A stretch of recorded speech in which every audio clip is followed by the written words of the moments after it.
And a good afternoon to you. Welcome on in to Lunch with Claibs and Joe, powered by Ameren, Illinois, and driven by Munganess St. Louis Acura. I am Joe Roderick here in Illinois, where Claibs, the high today is going to be 53 degrees. How's everything down in San Diego? Well, you know what? That's a great question. And while, obviously the weather is fairly consistent here, I'm learning something, man. At night, somebody thinks it's a good idea to leave all the doors open. So it gets a little chilly at night. And you know me, man, I'm allergic to cold weather. Yeah. And I could, everywhere I was at the last 2 days, 2.5 days, they leave the doors open at night. And I don't understand that. I'm shivering. And everybody else is just like, you see the guys with the sweatshirt on and short pants, and I don't get that either. But other than that, it's good to be back at the winter meetings. It's a very hefty crowd here, and the only thing you hear is, so what are you hearing? Nobody really knows anything, okay? It's just one of those things where people are surmising this and that. We did have a deal with Justin Verlander, but, in all honesty, that deal was done, like, I believe on Saturday. I don't know why they waited until Monday to announce it. Yeah, that's the big move that has happened so far today. If you are just tuning in and you hadn't heard it yet, Justin Verlander signed a deal with the New York Mets. It is a 2-year deal with an option for a third year. Justin Verlander, who I don't know if he just turned 40 or is set to turn 40, 2 years, $86 million.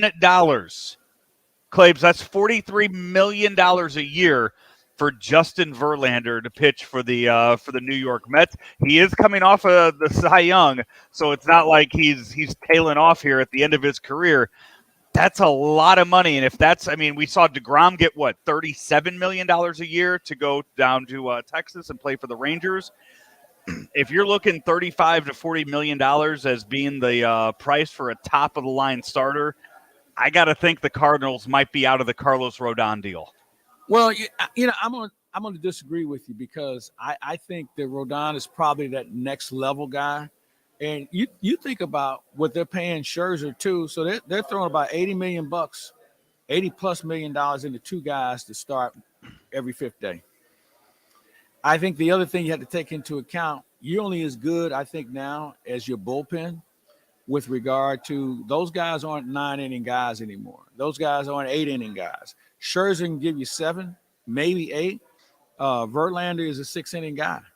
So you better have a really good bullpen to back those two up. And I think that's going to be the real, in my opinion, the most important piece to any team now is what your middle to late innings look like as far as your bullpen is concerned. And we know the Mets last year spent money on Edwin Diaz to keep him around for a while. But that's just a 9th-inning guy. That's right. That's you need everything else to lead you there, and that's we've seen the Cardinals have a lot of bullpen help, have a lot of bullpen arms that just always can't put it together. So the Cardinals, John Mozeliak said the other day that he sees the team has 6 or 7 starters already in his eyes going into the season. We know Alex Reyes is going elsewhere. He's not a part of the plans anymore.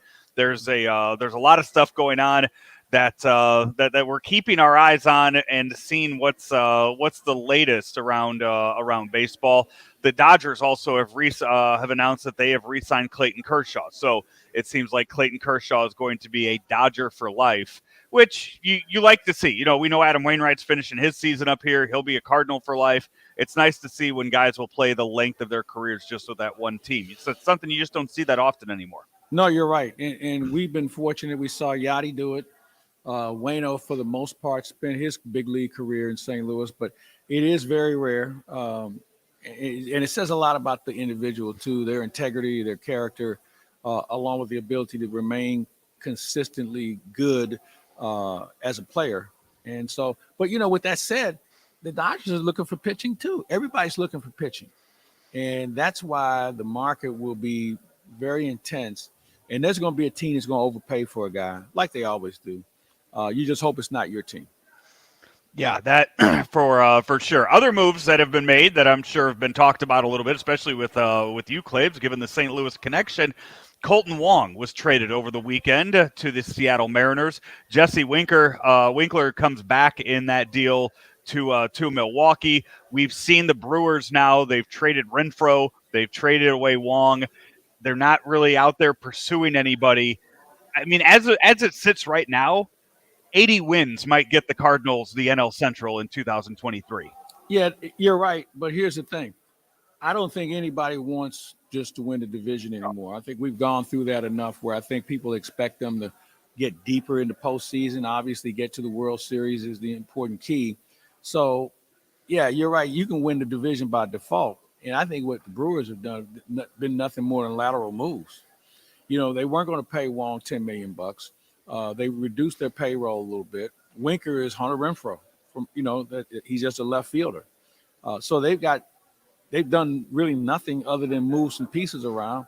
That doesn't make them any better. They need help in their bullpen also. So, they've got a couple of legitimate starters, really three, and but they don't have enough bullpen. And Devin Williams did a nice job for him, but he had some bumps in the road also. So, again, I think it was more of a lateral move than anything else. And that's so. What with Wong? The Cardinals just let him walk away. And they let him go sign with Milwaukee, and now you see Milwaukee after 2 seasons. They're saying, you know what? Okay, hey, it's fine. We're going to trade you to Seattle. Colton Wong's a good baseball player. What is it about? Well, what is because it about? His price tag. You don't pay $10 million to a second baseman. And that's just seen one of those positions where you just don't see people overpay for that position. And it's really one of those situations. If you remember, when he signed a long-term deal to avoid arbitration, no one thought that, once he got to that option year, that the market was going to get cool on second baseman as far as what you pay him. Throw in the fact you had Tommy Edman, who won the Gold Glove the year after Colton Wong left, gave them comfort level that, we don't have to do it. And I got news for you. The next guy who plays for the Cardinals, once he gets to arbitration or gets to free agency, he'll be gone too. That's just not a position they invest a lot of money in. Yeah, the big name, the big I guess rumor going around is the Cardinals in the market for Sean Murphy, Mark Friesand, or Feinsand yesterday tweeting out. First, he tweeted out that it was the Braves that were in on the Sean Murphy deal, and then backed off of that. Said it's kind of looks like it's between the Cardinals and the Guardians right now. That's what I'm hearing. And I just think it depends on who has the most assets to throw in a deal. And I think you have to be careful here on what you're going to throw in a deal with him. I think that you look at some guys the Cardinals have, and you ask yourself, is Alex Burleson going to be a guy that's going to play for you? And when you have Donovan, you have Edman, you've got some other guys that are coming up in the organization, I think the answer is no. I don't think he has a role here. So I think he's part of a deal. I think the other thing you have to look at is a guy like Liberatore. I mean, is he a guy that really has a future in St. Louis? He was just average on his best day in St. Louis. So maybe he's in a deal. And then maybe you have someone else from the minors, maybe a lower level guy that's not going to cost you any money. You throw him in the deal, and maybe you can get him for that. I think when you start talking about moving Gorman, who is a highly touted guy, everybody thinks he can play. Everybody thinks he hits for power. He just needs to be in a good environment where he can cut down on the strikeouts. And he could be an everyday, I don't know, maybe second baseman, everyday left fielder, everyday DH. I mean, there's a lot of options for a guy like that. So I think they have enough pieces to make a legitimate deal and give Oakland something in return that they can build on. It's not going to cost them any money. As we wait for any news to come out, it just kind of trickles out here and there. Is John Mozeliak set to talk to the Cardinal media at all? Yeah, that happens at 5:00 this evening. We'll Okay. talk with him then, and we'll do that every day. While he's here. It's kind of an informal sit down in his suite, and all the media members can kind of sit around, shoot the breeze. I've seen that thing be productive, but I also think it can be a real circus. We had a guy a few years ago, his name will go unmentioned, that sat on leaned out and basically laid out on one of the couches in Mo's suite. And Mo had this look on his face like, you got to be kidding me. And he said, do you want a soda? It was a very uncomfortable situation. And then the guy had the nerve to invite Mo down to the bar later. And that didn't go over well either. So we've seen some situations that have been interesting, productive, and also concerning.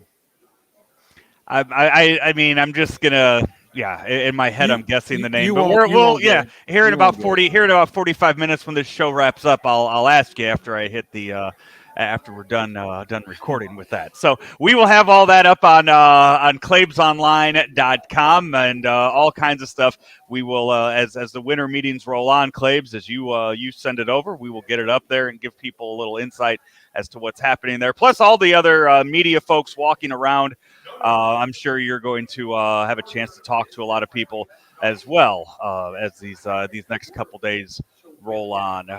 What do you is there any idea? Do you have any kind of I guess guess would be a good word as to what the big deal might be? Are we going to see a big trade? Is Trey Turner's deal going? Is Trey Turner the biggest name out there right now? Him and Judge. I think those are the two guys that are at the top of the list.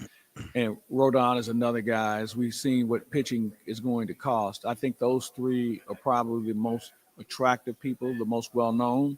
And then you got another tier of people that I think are maybe not necessarily going to sign as free agents, but I think you got a lot of players that are in play to be traded. I think you got some teams that have seen enough of certain people and they want to move on.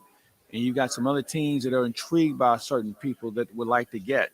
I think it all comes down to what kind of control do you have over them? Are they already under contract for at least 2 years? Or are they guys that are still pre-arb or maybe arbitration eligible? And, that other guy who's at the end of his contract, maybe you rent him for a year. I mean, there's a lot of different things that are in play right now. But I think one of the things that's intriguing is that you're seeing teams that you normally don't hear about. Pittsburgh Pirates have a player who says he wants out. We've Brian already Reynolds. seen some other teams that have decided they want to get involved in free agency or make trades. So now we have more teams that are engaged. I think it makes it even more interesting because now they're competing with teams who have a mission on getting into postseason and winning the World Series compared to just getting to 500. So this is probably more unique off seasons because we have more players who are willing to play. And on top of that, I mean, we've already seen the last time that you were at a winter meeting would have been in December, or we would have, 19. December of 2019.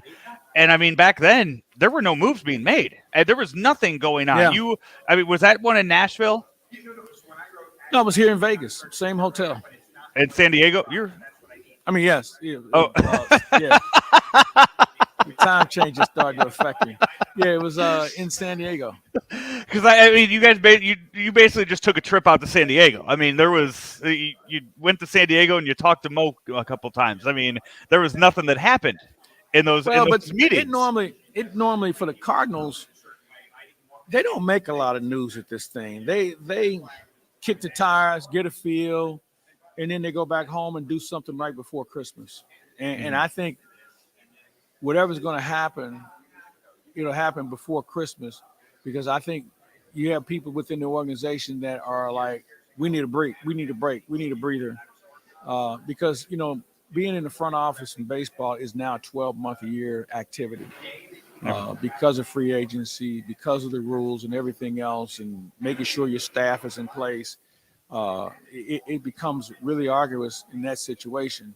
So I think what you'll see, there may be a deal made here, but I think you'll see more action probably within the next week or so, if not sooner. And when the Cardinals do make their move, you can go to Cardinals.com and look for the ticket packs that they have, 5, 6, and 10-game ticket packs featuring 2023's highest demand games and promotional giveaways.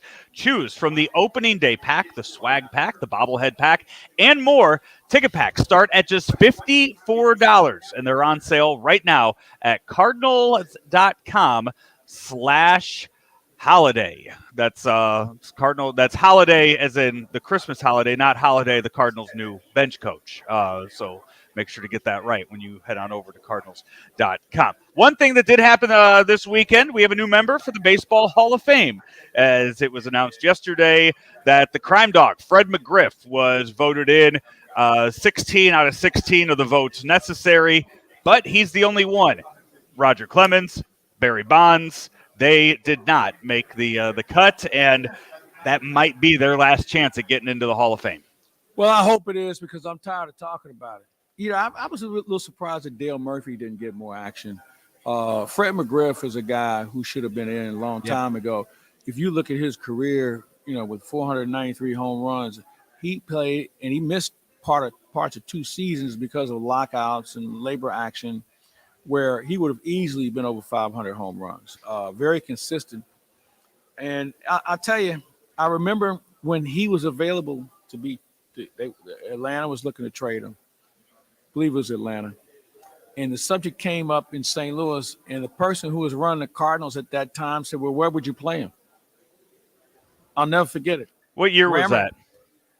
Well, it had to be early 90s. Ask Rammer, when you talk to Rammer, the person who was in charge said on the radio, well, where would you play him? At that point, I knew that the ownership at that point had no desire to win. Who would he have replaced? Would that have been Greg Jeffries, Andres Galarraga? Who cares? He was the one. I know. I'm wondering who they would have thought would have been there that would have been better than Fred McGriff. Well, you'd have to go back and look at that time frame. Yeah. But Bob Ramsey can probably give you a more accurate time frame. But I always said the only reason why he didn't get in is because he did those Tommy Mansky baseball commercials with that dopey hat that was like a 10-gallon hat that was standing up like this and the trash can. I always felt he was punished for that and why he didn't get in the Hall of Fame, because he did Tommy Mansky. You know what? It'd be interesting. To back national champions, Claibs. Wouldn't it be something if he was the guy who introduced Fred at the Hall of Fame? I think he's still alive. He needs to be. He needs to be the guy. Fred McGriff has said on the record, by the way, this was as of a couple years ago, he has never watched any of the Tom and Mansky videos. Well, he should have watched one and he would have never done two. I was showing my son that last night because we saw that come across, and he goes, "Who's Fred McGriff?" And I was like, "Oh, he was in commercials back in the day." And I showed him the time. Well, that was some bad TV back then, man. So, hey, any updates we get, we will pass them along. ClaibsOnline.com, or follow Claibs on Twitter at ClaibsOnline, and you can get up to date on everything going on there in sunny San Diego for the 2022 Winter Meetings today and tomorrow. Hey, let's take a quick break. Come back. We got a lot of football to talk about from this weekend. A lot of moving and shaking in some of the standings and the Final Four. We will get to that right after this. It's Lunch with Claibs and Joe, powered by Ameren, Illinois, driven by Mungenast St. Louis Acura.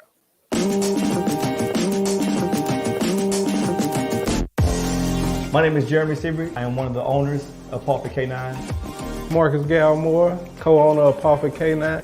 What makes us different from other dog companies is there is no breed left behind.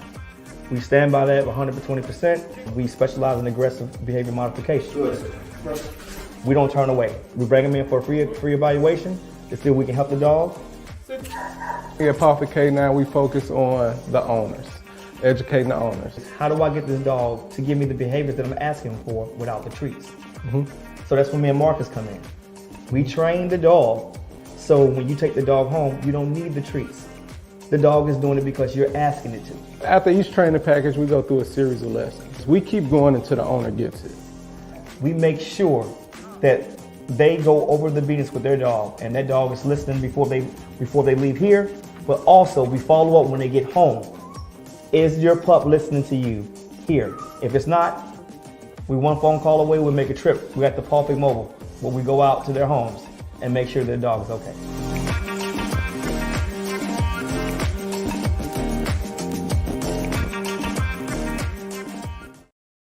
Back here, Lunch with Claibs and Joe here on ClaibsOnline.com. Hey, we are powered by Ameren, Illinois, driven by Mungenast St. Louis Acura as one of the St. Louis's fastest growing companies and largest private companies. St. Louis Acura is proud to serve you and remains committed to becoming better than ever for you. And as new Acuras become more available every day, they're not backing down from selling 100% more quality pre-owned vehicles than ever before. They want customers that appreciate their friendly, outgoing team and award-winning service because at St. Louis Acura, they are better than ever for you. Claibs, this past weekend in football, let's start with the guys that play on Saturday. Let's start with the college football Final Four. We have it now after a wild conference championship weekend, Friday and Saturday. USC loses to Utah and loses their spot in the Final Four. TCU also on Saturday, they lose for the first time this year. Did not cost them a spot in the Final Four. You get Georgia taking on Ohio State. Georgia gets in there, obviously, as the number 1 seed, as they have been all year. Michigan, the number 2 seed, they will play TCU. So Ohio State gets that 4th spot. Your thoughts on who on Ohio State getting that 4th spot and who else was there? Yeah, I didn't really have a problem with it. I kind of thought, I think I said it to you last week. I kind of thought Alabama would be on the cusp. And I guess my question would be, a 2-loss Alabama team lost 2 games on the road by very narrow margins against a team in Ohio State that got clobbered at home by Michigan.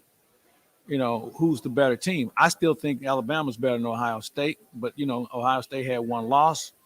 I was amused by the fanfare that Alabama, Nick Saban pulled out every string in his hat with regarding to getting on national TV and talking to anybody to plead his case. They were making phone calls. I'm told they were making phone calls to the committee and having people in high places make phone calls to the committee to state their case, all the way up until they decided who the Final 4 teams were. Bottom line is nobody wanted to play Alabama.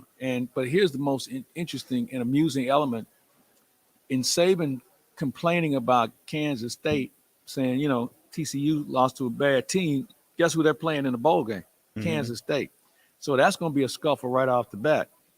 But you know what? I don't have a problem with what they did. The teams, they accounted for themselves well. I think the reason why everybody was frowning upon TCU is because they never heard of them. I mean, they've never been in a bowl conversation for a long time of this nature. And I think that's one of the reasons why people were like hoping, fingers crossed, that they were going to lose along the way because of that fact that put them in a situation where they were like, okay, well, I guess we got to take them because of the fact that they ended up having an undefeated season. At least they were about to have an undefeated season. I'm of the belief that Alabama deserved that 4th spot over Ohio State. I think when you look at the losses for both, you mentioned it, 2 losses on the road, field goal losses in both of those, to ranked teams. I know that Ohio State lost to the number 2 team, but they lost at home and they were embarrassed at home. Exactly. That was my argument. Loss also was terrible. That should have knocked them down into. I mean, it should have knocked them down to where they wouldn't even have gotten a home game if we were doing the 12. If we were doing the 12 team, right? Like that's how far, like down to the 9 through 12 range is where that should have knocked them out. Yeah. But it is what it is, and you know what? Nobody's going to overly complain about it because, the NCAA and everybody involved with the playoff committee, they kind of enjoy the banter back and forth on who's better than whom. And fortunately, the bowl selection committees have been able to put together some pretty good teams or pretty good game matchups along the way. So, you know what? At the end of the day, it is what it is. I didn't think there was a dominant team out there. I know Georgia went undefeated, but I didn't think Georgia was one of those, teams that you would say, oh, my goodness, I don't want to play them on Saturday. Because, Georgia had a few scares. They just wore people down in the second half. Yeah. Yeah, they have been. I thought they have been pretty dominant, the most dominant how's it all going, year. man? I mean, Michigan almost had a scare against Illinois, right? Yeah, against Illinois. Yeah. So, I mean, there was no dominant team this year. And, I think there's a lot of reasons for it. I think the portal had a whole lot to do with the fact that we didn't have one of those teams that had been together for a while and couldn't wait to come back the following year. You had some teams that were young and rebuilding. You had conferences that really kind of got a little bit better from the back end up.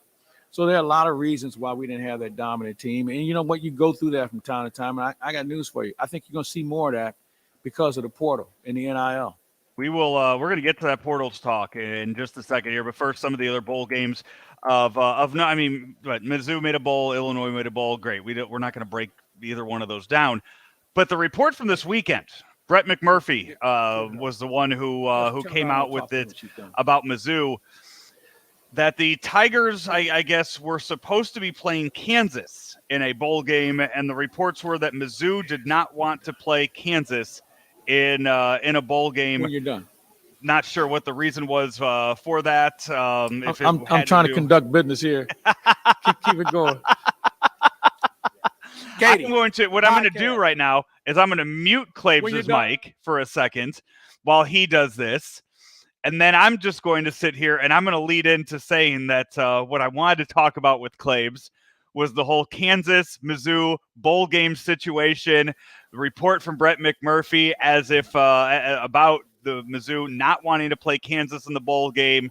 Was it because they're playing Kentucky that day in basketball? Do they just not want to play Kansas until it's here in St. Louis? What did you hear about that? What are your thoughts on Mizzou maybe opting out of a certain bowl? I don't think Mizzou's good enough to opt out of anything. Okay, I think when you're a 500 team, you take what you can. There's a number of different reasons and rumors that we've heard. We've heard that Missouri didn't feel like they matched up well with them. You mentioned the Kansas game, the Kentucky game. There's a lot of things that go into it, but I think Missouri needs exposure. Okay, I don't know if playing Wake Forest gives you that exposure. You're going to play in Florida. Okay, bully for you, but I don't think they're good enough to start picking who they won't play. I really don't. Now I know they're going to play Kansas in 2 years. Yeah. Wait a minute. And we're talking about Kansas don't have John Hadle quarterback, and it's not like they're like some juggernaut. No, they're Kansas. They're lucky to be in the Big 12. Kansas is the SEC's answer is Vanderbilt. They're the Vanderbilt of the Big 12. Nobody cares. If you're ducking them, you're ducking them, then you got some bigger issues to contend with. Yeah, so moving on, a few players from Mizzou already have announced that they're entering the transfer portal. We know Luther Burden has said that he is staying another year. But here's where all the transfer portal stuff, here's where it's going to blow up. The biggest thing outside of the Final Four being announced for college football, Deion Sanders announces that he is going to Colorado to coach the Buffaloes, leaving Jackson State. First off, with some of the other schools that were out there, for him to go to Colorado, not that prestigious, I thought maybe he would have been him going to the Pac-12 surprised me a little bit. But you have Deion Sanders now going to Colorado. The speech that he gave to the Colorado players is something like we have never seen before. And now we are going to see the transfer portal explode because of Deion Sanders.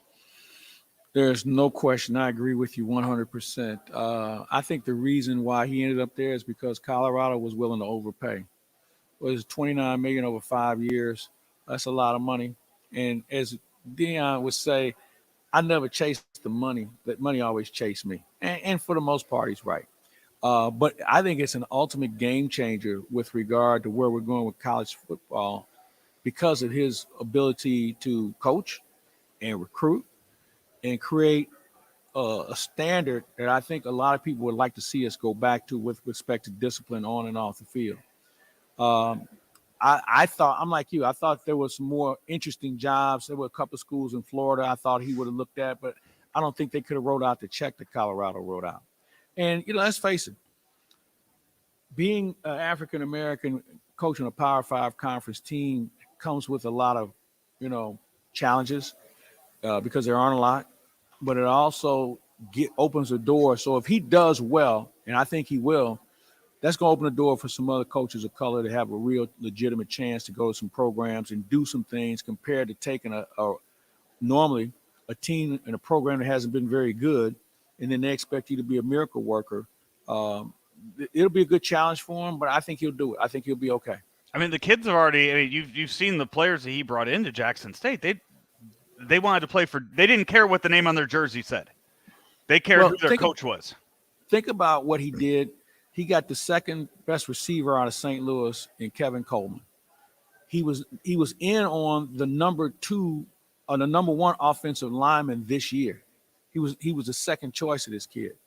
He also ended up having the number 1 defensive back in the country come play for him. And it'll be interesting to see who leaves. But you know what? He's so good, he'll get more kids to come. He'll have a better and bigger recruiting base to choose from because he'll get some of those kids from California like Bill McCartney did with Eric Bieniemy and some of those guys back in the day. And by the way, they haven't been relevant since then. So I think it's going to be a real win-win for him. And now it all of a sudden makes Colorado relevant. It gives the Big 12 more exposure.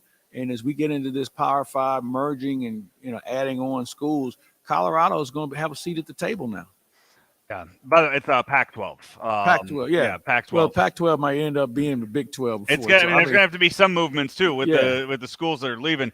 So Deion walks in. He already says, "Hey, I'm bringing my quarterback, who I believe is his son, right? That's his. Yeah, he's bringing him. Right. He's bringing about 10 others, and he just sits in there to his brand new team and says, "Hey, get yourself in the portal." Like he went in there. I mean, I've never seen a house cleaning of college athletics like that.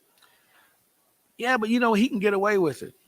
And I think it's going to be interesting to see how many guys get in the portal from Colorado, and I'll be interested to see how many guys who are in the portal who all of a sudden now look at Colorado as being a place they might want to go. Yeah. First of all, that's a great town. Boulder is a great place. It's a fun place to be from a party standpoint, good education. And I remember, as I said earlier, when Eric Bieniemy and Kanavis McGee and Alfred Williams and all those guys were there, that was a place to be. And that could happen again. Yeah, it's we're going to start seeing all, because now, I mean, you're seeing all the other coaching. I think that was the big one. Now all the other big coaching opportunities are going to be out and about. And before we move to the NFL, I think one big shoe that might be dropping here, we see that Jeff Saturday in Indianapolis isn't working out. Well, Saturday couldn't wait to get to Sunday after last night. Yeah. that thing got out of hand quick, man. And you know what? Let's face it, they're not that good. No. I mean, they have a decent offensive line. They have a very good offensive running back, in Taylor, but they got some holes on that team, starting with the quarterback. So you knew that was going to happen at some point. Yeah, and you know what? They didn't bring Jeff Saturday in to be the long-term answer. It was kind of just a thing of, hey, you know what? Just come in here, get us to the finish line of this season. If it works out, we'll talk about next year. If not, go back to doing your analyst. Is Jim Harbaugh an option there in Indianapolis? I would say no. I think he's done a pretty good job at Michigan. That gives him more comfort. But, in this day and age, you just never know what attracts coaches because everybody's getting $4, $5, $6 million a coach, whether it's in college or in the NFL. Do you want to coach or do you want to be a manager of people? Right. There's a difference. College coaches, the recruiting is a challenge. Pros, you kind of know what the other guy does every Sunday. So it's as a college coach, you have more control over the environment compared to the NFL. Mm-hmm. So I don't know. In the NFL this weekend, it was I don't know how much you got to watch yesterday. It was a wild afternoon. Those late games in the afternoon. You had the Buffalo Bills, who were at the time sitting in the 5 seed in the AFC, not playing on Sunday. They already got their win on Thursday. Then you get in the 49er Dolphins game, you get the defensive touchdown for the 49ers. And then the Bengals-Chiefs game, Travis Kelce fumbles, gives the Bengals the ball back. They go down and score. So in a matter of a few minutes on Sunday afternoon, the Buffalo Bills go from being a 5th seed to the number 1 seed in the AFC, and a day they're not even playing. That's going to change again. That's going to change again. You're seeing some teams get their second win, and you're going to see some teams really start to make a move now. So what you saw yesterday, I would think you're going to see that at least one more time before the season's over with. Yeah, you get the Bills now have the Jets, and that's a big game for the Jets. That's a bigger game for the Jets than it is for the Bills. They had a chance to win yesterday on multiple occasions. They're learning how to win. That's what they're trying to learn how to do now. And I think yesterday was a big stepping stone for them in learning what they had to do. And by the way, what do you do with Mike White? He was pretty good yesterday. And, I don't think Zach Wilson will ever play another down in New York because I don't think the players trust him or have confidence in him. And Mike White's been around a little bit. They keep it safe. And once their offensive line becomes healthy, they're going to be a handful. Because defensively, they play well. Quarterback-wise, you look around the NFL, and you know who the elite quarterbacks are. You know who the teams are that really don't have that many, who don't have a question mark around their QBs. But then you look at some of those other teams.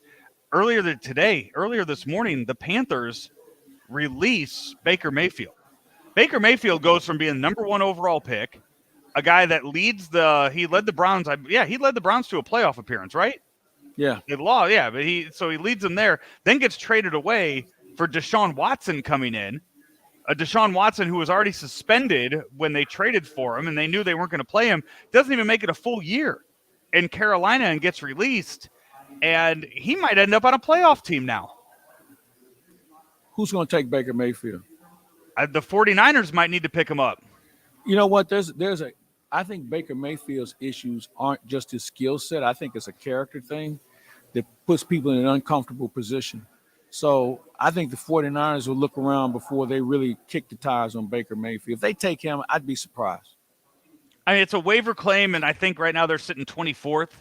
So 23 other teams would have to pass on Baker Mayfield if the 49ers were able to get him.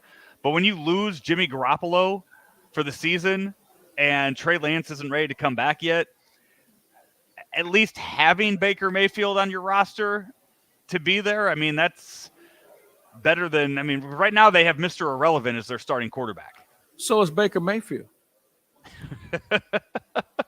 So, I'm going to probably look around. I just need, well, all the guys they have offensively, weapon-wise, do you really need you just need a guy just not to give a game away. Yeah.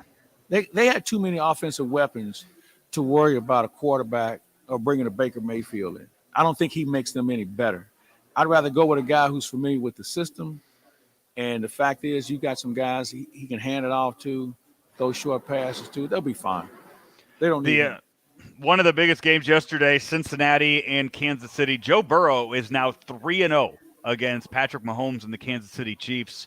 The AFC, I already said Buffalo's the number 1 seed right now.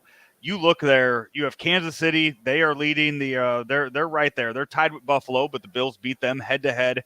Cincinnati right now is sitting at the 5 seed. They're tied with Baltimore, and Baltimore loses Lamar Jackson yesterday. Not sure what his status is going to be for their next game. There are a lot of good Super Bowl contenders in the AFC, and then you look at the NFC, and I mean maybe Philadelphia. And do you think, is Minnesota a Super Bowl contender? Yeah.